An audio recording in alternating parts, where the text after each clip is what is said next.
Chaque jour, Charles et Carole vous présentent la leçon de l'école du sabbat.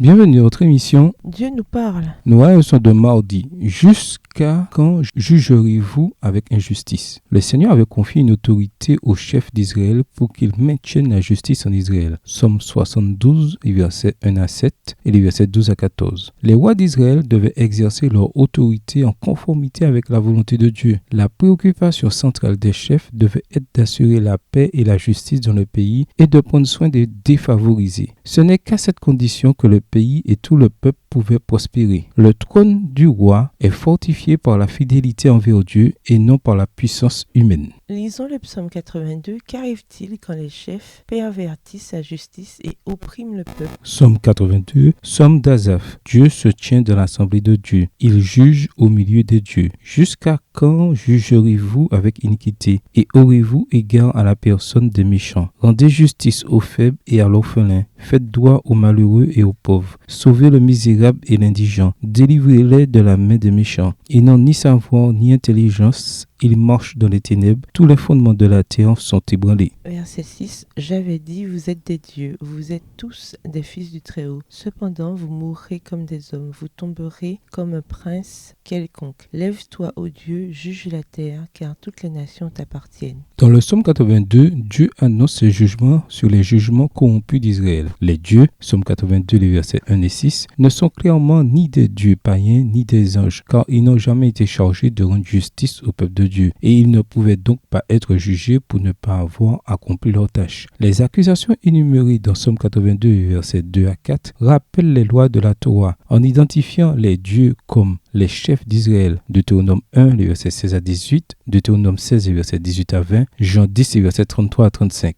Dieu s'interroge sur les fils des hommes. Jugent-ils avec justice? Puis leur châtiment est annoncé, car ils ont été trouvés injustes. Les dirigeants marchent dans les ténèbres sans connaissance. Psaume 82, verset 5. Car ils ont abandonné la loi de Dieu, la lumière. Psaume 119, verset 105. La Bible soutient l'idée que le Seigneur est le seul Dieu. Dieu partage sa direction du monde avec des dirigeants humains qu'il a nommés comme ses représentants. Romains 13, verset 1. Pourtant, combien de fois ces représentants humains dans l'histoire et encore maintenant ne pervertissent pas cette responsabilité qui est la leur? Le psaume 82 révèle d'un ton moqueur l'apostasie de certains dirigeants qui se considéraient comme des dieux au-dessus des autres. Bien que Dieu ait donné l'autorité et le privilège aux dirigeants israélites, qu'ils ont été appelés les fils du Très-Haut afin de le représenter, Dieu désavoue les dirigeants méchants et leur rappelle qu'ils sont mortels et soumis aux mêmes lois morales que tout le monde. Nul n'est au-dessus de la loi de Dieu. Psaume 82, versets 6 à 8. Dieu jugera le monde entier. Le peuple de Dieu aussi devra rendre des comptes à Dieu. Dirigeants et peuples doivent suivre l'exemple du juge divin et placer leur espérance suprême en lui. Quel genre d'autorité avez-vous sur autrui? Exercez-vous cette autorité avec justice et équité? Ouvrez grand vos oreilles. Au revoir. Et à demain si tu veux. Dieu nous parle. Chaque jour, Charles et Carole vous présentent la leçon de l'école du sabbat.